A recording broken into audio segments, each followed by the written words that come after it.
Everybody, I'm Jesse Waters along with Emily Campagno, Harold Floor Jr., Dana Perino, and Tom Shalhoub.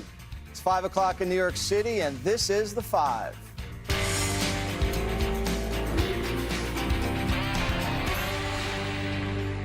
The question now recurs on final passage of HB 1D. The clerk will unlock the machine and the members will proceed to vote. Florida's biggest upset came with a bullhorn. DSA comrade Angie Nixon clobbering Trump impeachment cheerleader Alexander Vindman to win the Democratic Senate primary. And Nixon's socialist pitch sounds just like a Florida vacation. All-inclusive. Everything's free until the tax bill arrives. Angie now faces Republican Senator Ashley Moody, and she's got some fighting words. She doesn't care about anyone but herself. And so I look forward, Ashley Moody, to taking you on and to whooping you in November, and you will be calling me your senator. I also just recently joined DSA because there were some things, the majority of things that I'm supportive of. I don't support abolishing prisons. What I do support is abolishing for-profit prisons. Ashley Moody will be calling me senator in November. But the DSA also wiped out in other places. Moderate Jared Moskowitz crushed his commie challenger and shoved the victory in a certain far-left streamer's face. He told Politico, quote, "Hey, Hassan Piker, welcome to Florida." Here's Jared and another winner last night telling the socialists to stick their far-left policies where the sun doesn't shine. People have escaped socialism, and when they hear folks from the DSA go on television and talk about, how they want to abolish the Senate, which, don't give Trump any ideas, and they want to get rid of prisons, and no borders.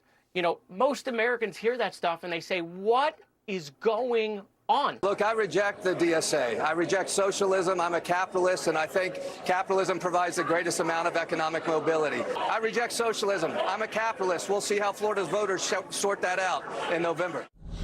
So how do you think the communists fared down in Florida last night, Dana? Not so good. Let me say that I do think that Angie Nixon beating Vindman was a huge embarrassment for Chuck Schumer.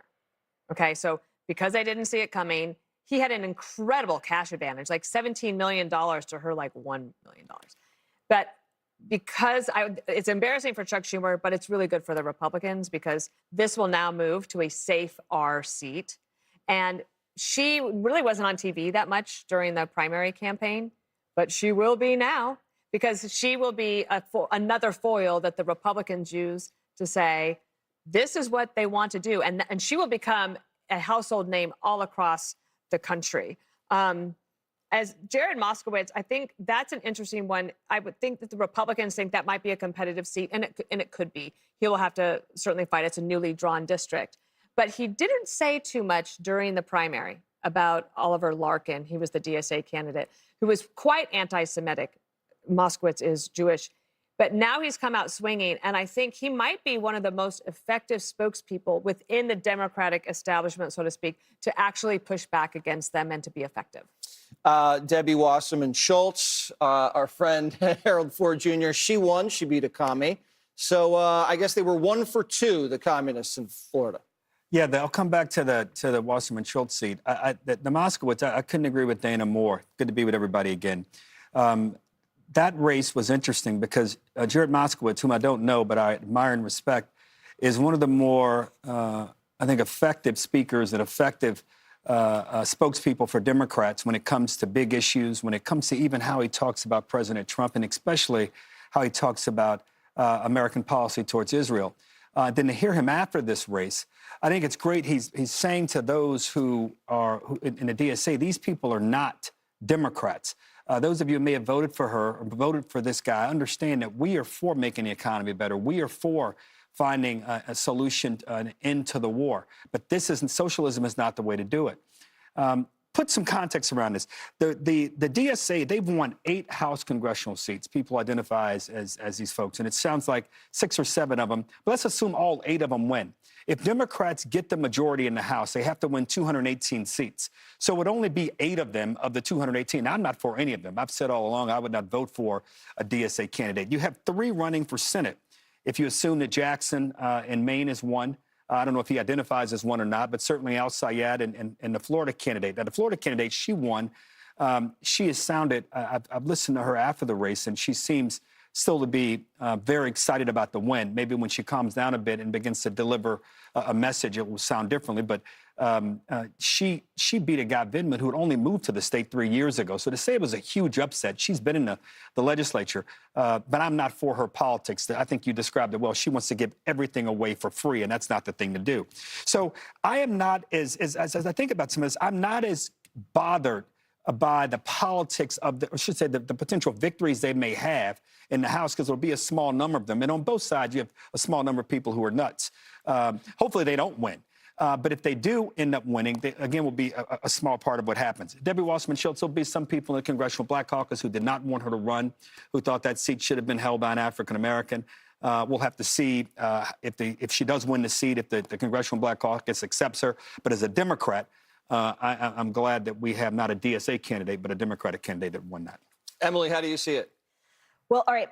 I was going to use my time to pierce what the mainstream media is describing that just happened in Florida. I'm from the West Coast, so my sort of knee-jerk are always things that come out of California and Washington. And it is mind-blowing how they are shaping this. There's basically three massive lies that they're peddling. Number one, that it was indeed a progressive sweep. They are saying every single one of their headlines, Florida lurches left, the progressives take over Florida. If you only looked at those mainstream media outlets, you would think that Florida is sinking into the Atlantic. But as you guys pointed out, Moskowitz, Debbie Wasserman Schultz, they didn't. And note my point about those two candidates in particular, they're not just moderate Democrats and establishment candidates and incumbents, but they're pro-Israel. And for so much of the DSA identity and of the Democrat Party that have severed themselves, not only with anti-Semitism, but, well, okay, but we're anti-Israel, like they are not that. So this hopefully represents that there's massive amounts of voters in Florida that aren't willing to sacrifice our allies and our Jewish American citizens. And then the second thing is a whole racial undertone about Byron Donalds, where in Black and White, the New York Times said that they're not sure if rural North Florida voters will stay home in November or not because they're not ready to vote for a Black man. They continue to tether racism with the Republican Party. And if you read all of that, they will say over and over again that it was either an anomaly that he was somehow, represented overwhelmingly, voted in this primary by those Florida Republican voters, and somehow that however, the rest of the voters probably won't follow suit. I find that aberrant and totally devoid of any support whatsoever. And the final thing is that Trump keeps losing, they claim, his gubernatorial picks. And I just want to sort of point out that while that may be true, that his track record is pretty much flawless on the Senate and congressional side, the governor's races are where more state politics and state identity and your sort of local homegrown approach, where that does resonate. Like by very definition, the Senate and the Congress are supposed to carry the flag of the national agenda and be participating in the national administration. So it makes sense to me, but the way the mainstream media is portraying all of this, the Republicans are headed downhill. Tom Shalhoub. Okay, look, I want to take a hit at Moskowitz because of what he just said in that speech there. So he's saying all the right things, and then he says, "Oh, the DSA, they want to end the Senate. Don't give Donald Trump any ideas."